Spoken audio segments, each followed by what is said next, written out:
Hello everyone, मैं Mrs Pranita, कक्षा चौथी, विषय हिंदी। बच्चों, लास्ट वीडियो में हमने स्वामी विवेकानंद जी का जन्म, उनके माता पिता और उनके गुरु के बारे में जाना। विवेकानंद जी का जन्म 12 जनवरी 1863 में कोलकाता में हुआ। उनके पिता विश्वनाथ दत्त तथा माता भुवनेश्वरी देवी। उनके गुरु श्री रामकृष्ण परमहंस, जिन्होंने उन्हें देखते ही कहा कि अब तक तुम कहाँ थे, मानव जाति के कल्याण के लिए ईश्वर ने तुम्हें इस धरती पर भेजा है। स्वामी विवेकानंद जी का आगे का जीवन परिचय हम इस वीडियो के द्वारा जानने वाले हैं। जब स्वामी रामकृष्ण परमहंस जी से उनकी भेंट हुई, तब उनके मार्गदर्शन से, उनके प्रेरणा से 18 वर्ष की आयु में ही स्वामी विवेकानंद जी ने संन्यास ले लिया। संन्यास लेना अर्थात मानव जाति के कल्याण के लिए कार्य करना और आजन्म ब्रह्मचर्य करना। और जब उन्होंने संन्यास लिया तब उनका नाम नरेंद्र दत्त से स्वामी विवेकानंद हो गया। संन्यास लेने के बाद उन्होंने 2 वर्ष अध्ययन किया, तपश्चर्या की, हिंदू धर्म और संस्कृति का अभ्यास किया और फिर वो भारत की यात्रा पर निकल पड़े।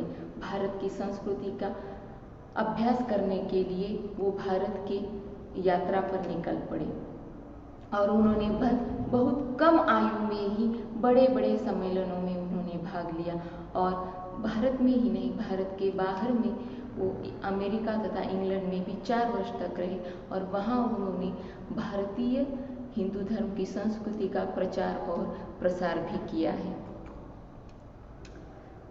भारत की यात्रा पर वो निकल पड़े और भारत की यात्रा में उन्होंने भारत की अलग अलग संस्कृति के बारे में अभ्यास किया, तपश्चर्या की, अध्ययन किया। विदेश में भी उन्होंने अपने लेखों तथा भाषणों से हिंदू धर्म का प्रचार और प्रसार किया। सिर्फ अपने देश में ही नहीं, बाहर के देशों में भी उन्होंने हिंदू धर्म का प्रचार और प्रसार किया। स्वदेश वापस आकर उन्होंने अपने गुरु के नाम से रामकृष्ण मिशन नामक संस्था की स्थापना की और उनकी ख्याति भारत में ही नहीं, विदेशों में भी फैल गई। इसीलिए कई धर्म संगठनों ने भाषण देने के लिए बुला दिए।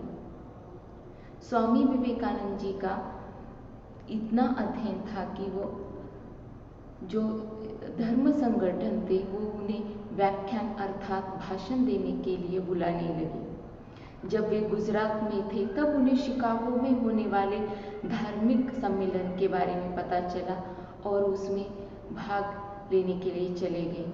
उनका वो भाषण 1993 में हुआ था।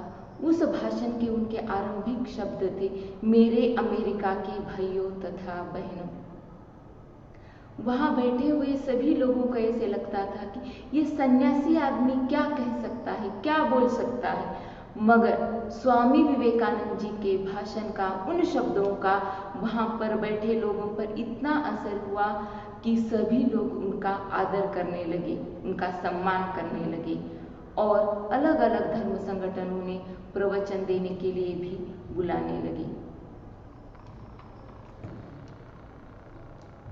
ये कुछ चित्र है जो धार्मिक शिकागो में धार्मिक सम्मेलन जो हुआ था वहाँ के ये कुछ चित्र है जहाँ पर स्वामी विवेकानंद जी का ऐतिहासिक भाषण हुआ था और इस भाषण के बाद सभी लोग स्वामी विवेकानंद जी का सम्मान करने लगे और भारतीय संस्कृति का भी सम्मान करने लगे। ये सिर्फ संभव हो पाया है स्वामी विवेकानंद जी की वजह से। बीमारी के कारण 4 जुलाई 1902 की रात उनका निधन हो गया। बीमारी के कारण 4 जुलाई 1902 की रात उनका निधन अर्थात उनकी मृत्यु हो गई। एक दार्शनिक मार्गदर्शक हमेशा के लिए चिर निद्रा में सो गए। चिर निद्रा अर्थात हमेशा के लिए सो जाना। उनकी मृत्यु बीमारी के कारण हो गई। अपने कार्यों के लिए वो सदा के लिए अमर हो गए। उनके विचारों से आज भी हम प्रेरित हो रहे हैं और आने वाली पीढ़ी भी उनके विचारों से प्रेरणा लेती रहेगी। उनका जन्म दिवस 12 जनवरी ये युवा दिन अर्थात यूथ डे के नाम से हम सेलिब्रेट करते हैं, मनाते हैं।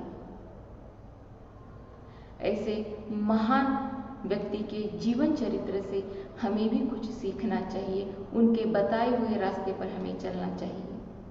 धन्यवाद।